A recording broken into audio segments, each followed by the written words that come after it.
my channel. So for today's video, I'm going to show you how I did my everyday OTG look.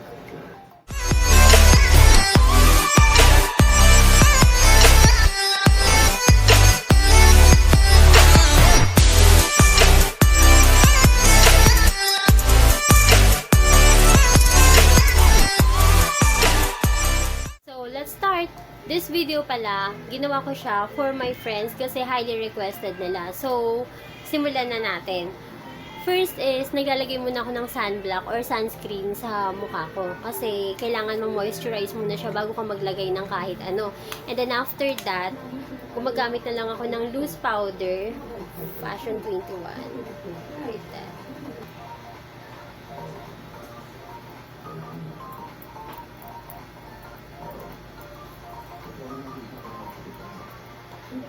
So, kapag naglalagay ka ng, ng powder sa mukha mo, dapat pati sa liig, naglalagay ka din.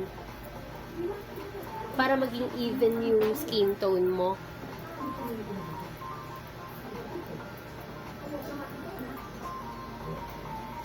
Then, next naman, syempre tapos na tayong maglagay ng loose powder sa mukha. And after that, yung kilay na, yung sinusunod ko lagay. So, sobrang light lang ng ginagawa kong pang kilay.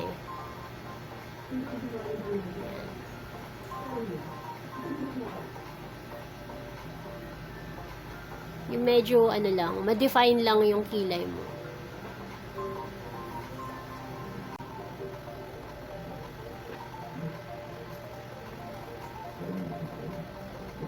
So, yung pangkilay ko pala is, yung ginagamit ko pangkilay is Nichido. Ayan. Yung color, chestnut brown siya. So, kailangan mo siyang i-brush kasi para mas ma-define pa or ma-mix mo pa yung kulay niya. Ayan.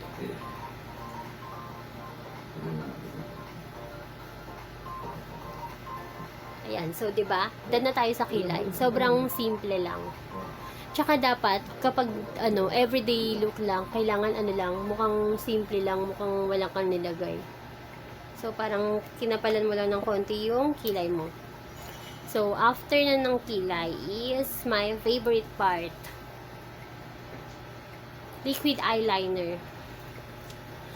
Kung yung ibang mga girls, hindi sila makakaalis ng bahay ng walang lipstick. Ako naman, hindi ako makakaalis ng bahay ng walang liquid eyeliner. Sobrang favorite kong lagyan ng liquid eyeliner yung mata ko.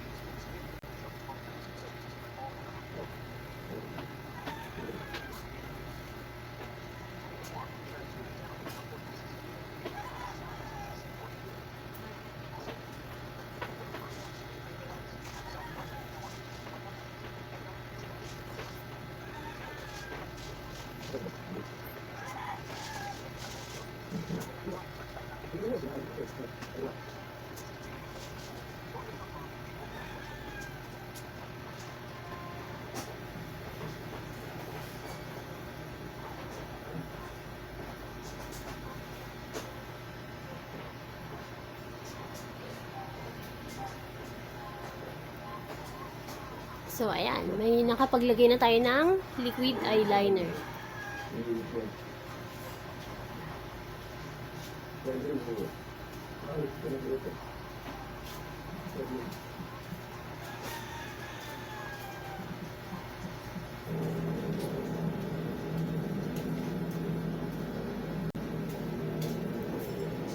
Ayan, kasi ako makapal talaga akong maglagay ng liquid eyeliner dahil gusto ko na i-emphasize yung mata ko.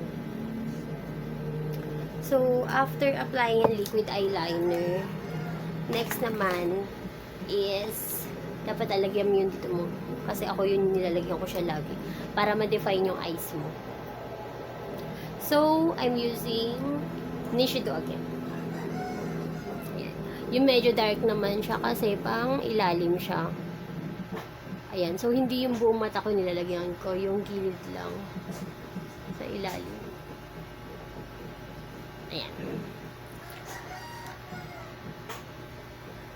So, and then next, syempre yung eyelash ko, ika-curl ko na siya. Maghahari ang mga Nor-ien. Huwag kayong lipat. Babalik kami. And mascara. Ayan.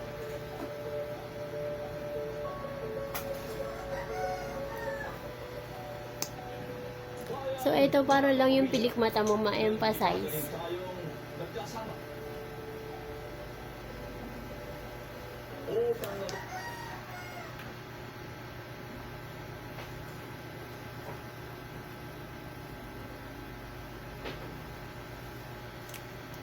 Ayan, mas ma-effort kasi ako sa mata.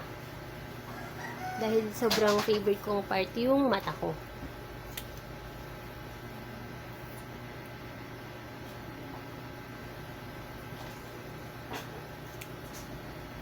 Ayan, finishing touch. Next na is blush on. Diba sobrang bilis lang? So, for blush on, I'm using Aido. Mga nabibili lang sa Watsons. Yan. So, gusto ko kasi yung kumikintab. Yan.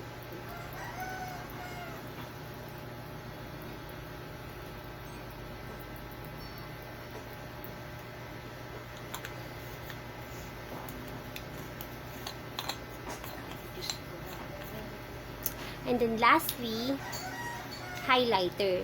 Favorite kong highlighter. Hindi ko siya ginagamitan ng brush kasi mas nafe-feel ko siya na ilagay sa daliri ko. Ayan. Gusto ko siyang nakaganyan.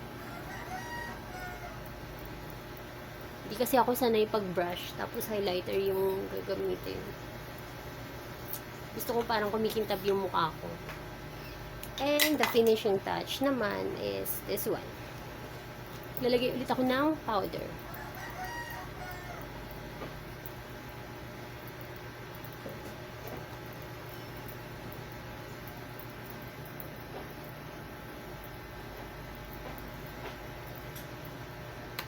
See, sobrang bilis. Parang 5 minutes makeup lang.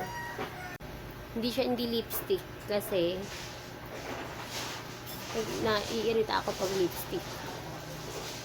Kaya lip tint.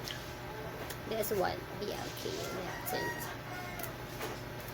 Mas gusto ko mong gumamit ng lip tint kaysa sa lipstick.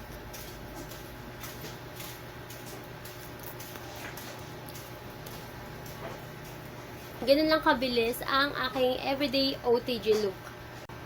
Guys, thank you for watching this video. I hope you liked it. Don't forget to hit like, subscribe, and turn on the bell button to notify you every time na mag-upload ako ng new video. Thank you so much. Bye!